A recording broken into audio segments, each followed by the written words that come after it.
গাইবান্ধায় বালতির পানিতে ডুবে শিশুর মর্মান্তিক মৃত্যু। গাইবান্ধার সুন্দরগঞ্জ উপজেলায় খেলতে গিয়ে বালতির পানিতে ডুবে আয়াত মিয়া নামে মাত্র ১৪ মাসের একটি শিশুর মর্মান্তিক মৃত্যু হয়েছে। ঘটনাটি ঘটেছে মঙ্গলবার ২৪ ডিসেম্বর দুপুরে সুন্দরগঞ্জ পৌরসভার ৭ নম্বর ওয়ার্ডে। শিশুটি রামডাকুয়া মহল্লার সাদিক মিয়ার ছেলে। স্থানীয় সূত্রে জানা যায়, আয়াত মিয়া তার বাড়ির আঙিনায় খেলছিল।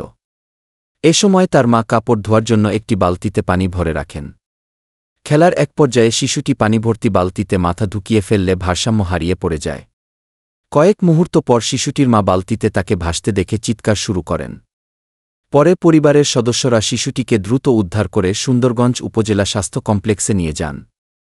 তবে সেখানে কর্তব্যরত চিকিৎসক আয়াতকে মৃত ঘোষণা করেন।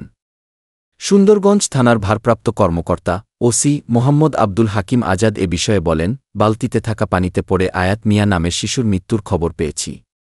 এটি অত্যন্ত দুঃখজনক একটি ঘটনা। শিশুর নিরাপত্তা নিশ্চিত করার ক্ষেত্রে অভিভাবকদের আরও সতর্ক হওয়া উচিত। এতে এ ধরনের অনাকাঙ্ক্ষিত দুর্ঘটনা এড়ানো সম্ভব কি? এ মর্মান্তিক ঘটনায় এলাকাজুড়ে শোকের ছায়া নেমে এসেছে।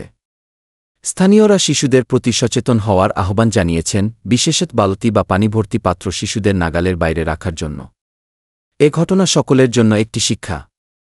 ছোট্ট একটি অসাবধানতা কিভাবে একটি পরিবারের জীবনে অন্ধকার নামিয়ে আনতে পারে, তা এই ঘটনায় স্পষ্ট। শিশুর নিরাপত্তায় অভিভাবকদের দৃষ্টি দেওয়া এবং আশপাশের পরিবেশকে ঝুঁকিমুক্ত করা অপরিহার্য।